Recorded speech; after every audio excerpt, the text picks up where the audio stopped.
I'm Shweta. Hi, my name is Rogelio Espinosa. I'm Jun. I'm from China. I'm Jake. My name is Rejo. I'm from Anchorage, Alaska. Hi, I'm Roy. I'm from San Francisco, California. I've been working on a game called Dictatorship about being a dictator in a third world country. I worked on Spellcasters VR, which is a VR online multiplayer game. I came from China. I'm working on Control Shift, an asymmetrical co-op game for VR. I'm from Ukraine. The game I worked on is called Brosaurus Rex. Our player plays as a giant monster and wrecking the city. I am from Stockholm, Sweden. I worked on Untitled Chapter game, a VR platformer made for the Oculus Touch. I work on Dust to Dust, which is a small platformer game about saving a forest after a forest fire.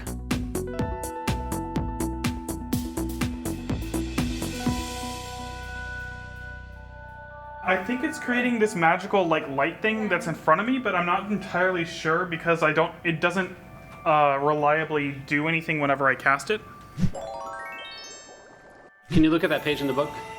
I guess, but I don't know if this is supposed to be on my team or the other team. Oh, interesting.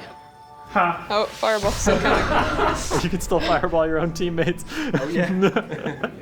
Game design is sort of an invisible art. It's the rules of the game. It's how things behave. What happens when you hit a button? How big of a reaction do you get from, say, the player character? If it's done right, you don't even know that somebody's done work there.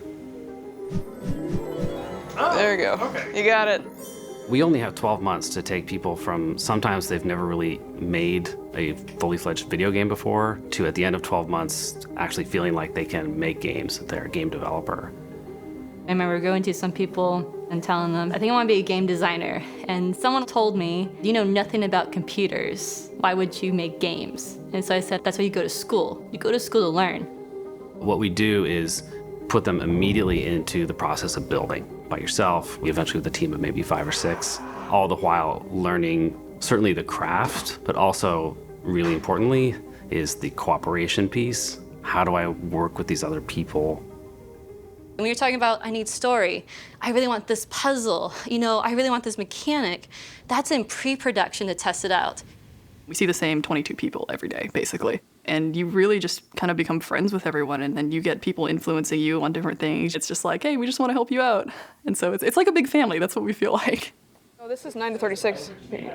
It's comparing it to what you're currently using. I was misreading. Sorry. No, it shows what you're currently using. So I was an independent game developer for about 11 years. So they do a little bit more. I like independent games personally because they feel like an extension of the author of the game, of the creator. They feel a little bit more personal. My latest title is called Gravity Ghost. It's a physics/puzzle game. In that game, you're playing as a little ghost girl in outer space, hopping around, collecting stars, and trying to rescue your friend, the ghost fox. Welcome to the afterlife. Here is your hug.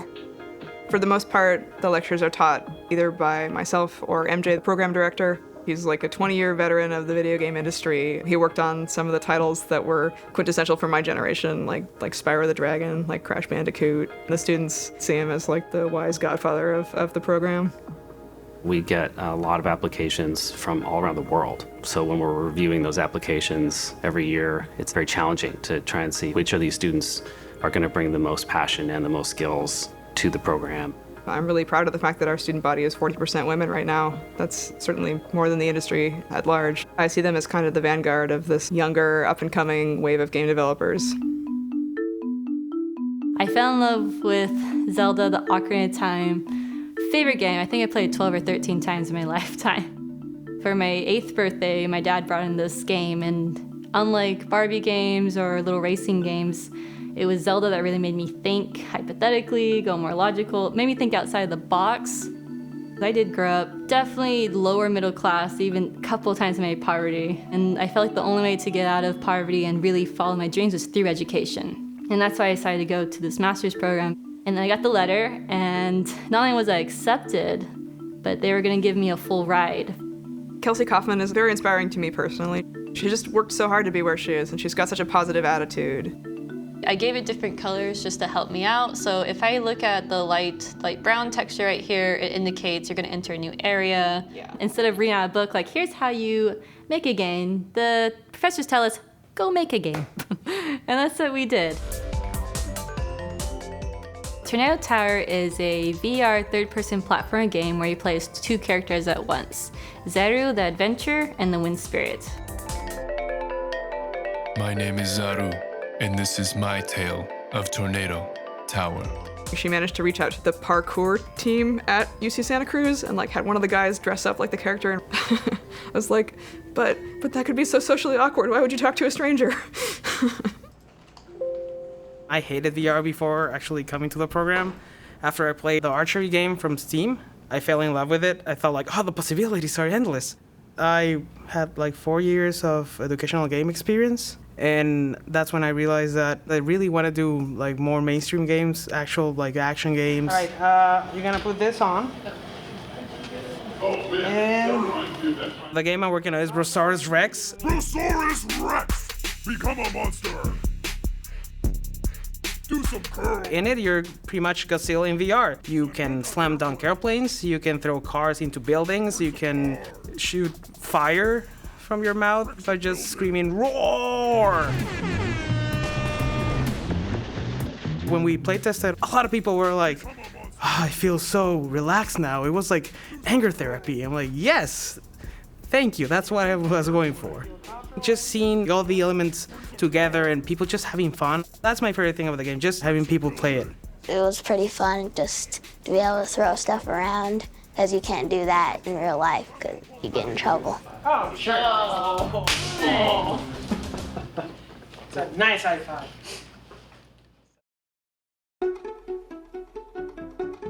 I decided to get into this program because I was specifically looking for a game design career, and so I was like, I probably need a little bit more schooling considering my undergrad wasn't really, I was centered around video games.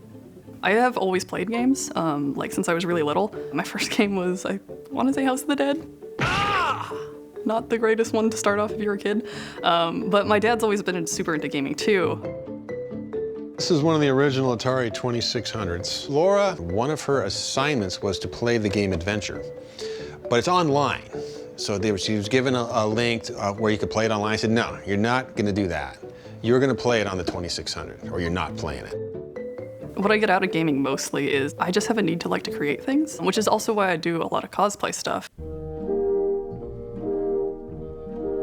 When I look at games, I do prefer ones that are just not really based in reality, mostly because you get a lot cooler outfits out of that.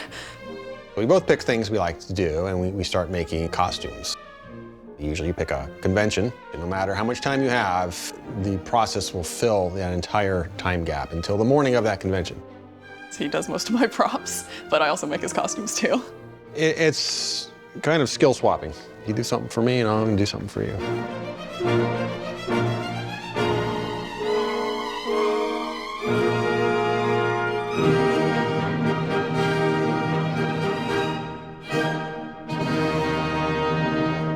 All right, so you're gonna be playing Dust to Dust. Basically the premise of it is you're a small forest sprite whose forest actually burned down, and now it's your job to try and figure out how to bring it back to life. Dust to Dust was always just kind of this weird little game where I'm like, I just want to draw this emotional experience out of a player. Like, it wasn't so much about the gameplay, it's like, what do you feel when you play this kind of thing? If you go like look up the books, they'd say, no, that's all wrong, it should move faster. But the more they slowed it down, the more it had the right feeling. Some people are just like, nah, it's a little too slow. And I'm like, yeah, but that's the point. I think it's very beautiful. I really enjoyed the audio. It was a beautiful, bittersweet ending. No one's looking over your shoulder going, this will never make money. You're in school, try something experimental and crazy. Did I open it? Okay, go through the door. Oh no, the door closed. All right, there's another door. I'm gonna open door 5 for you, Walt. Okay. All right, Go so in open. But be very quiet. I came from a background in art and a little bit of programming, but I really wanted to learn exactly how I could combine those things into game design. The game that I worked on in the program was called Control Shift. It's a co-op asymmetrical VR game where one player wears the VR headset and they're the spy and they're physically sneaking through the environment. And then the other player is the hacker. They're using keyboard input and the computer monitor to like type in hacks on the environment so they can like open doors for the spy and hack into cameras.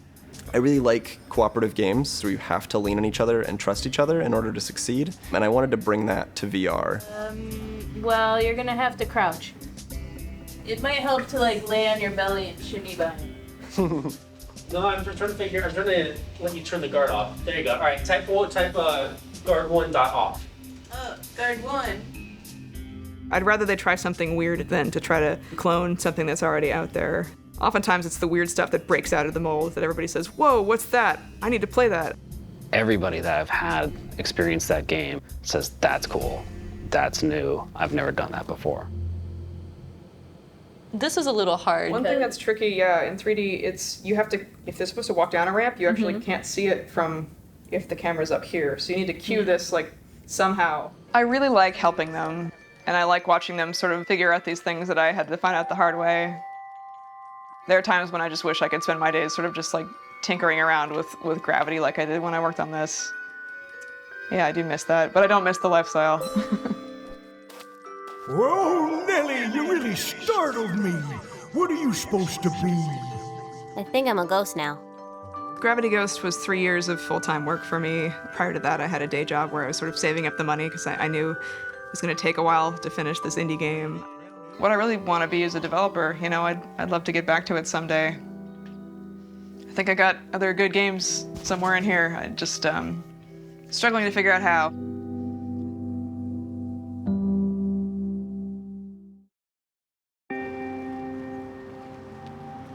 I'm about to go give my last lecture of the whole school year for this class of students. They're graduating in like 9 days, so this is kind of my parting message to them. So what makes a mega hit possible? Combination of scalability, plus luck, and social contagion. There's so much churn in this industry. It's really, really hard to make a game, and it's really hard to make a game that sells well enough for you to make another game. So it's good for them to know the truth, I think, even if it makes me feel like a professional buzzkill. So if your game is not one of the top 500 sellers, you're earning money in here, which is not nearly close to the amount of dollars spent on games in this half. It's kind of sad looking at, you know, the statistics of how many people get into games. You look into game design and we've been told repeatedly, that's a really hard job to get. It's definitely going to be a hard road, no doubt. But, you know, I'm just going to keep walking it and see what happens. So this is my employment board. Every spring I start tracking how's everybody doing in terms of getting jobs. And now this is my game I'm playing this summer. Worst case scenario, if I end up living under a bridge, holding a cardboard for, you know, I'll do games for, you know, food, even that is gonna be interesting. My job prospects coming out of the program are so much better than they started. I consider myself a game designer. If people ask me what I do, that's what I tell them. The fact that that's happened in 1 year, I think, is pretty miraculous. Kelsey, she's in the has a job column, and I just got to move that over a few days ago. I met this woman with her family on the train station. I didn't think I'd ever see them again, and I see them once again the same day at an event. Found out she was a CEO for River Studios. She brought me in to interview, and she pretty much just gave me the job as a designer. I want to make her proud, and I'm just excited to start designing.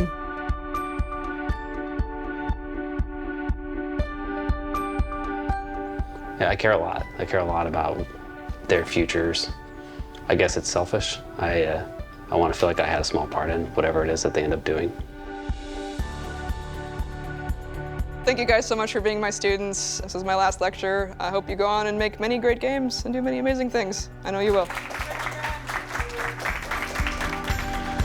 We wanted to be able to make our art. I think of it as like, if you have a calling to make music, it's like that. I think some people have a calling to make video games.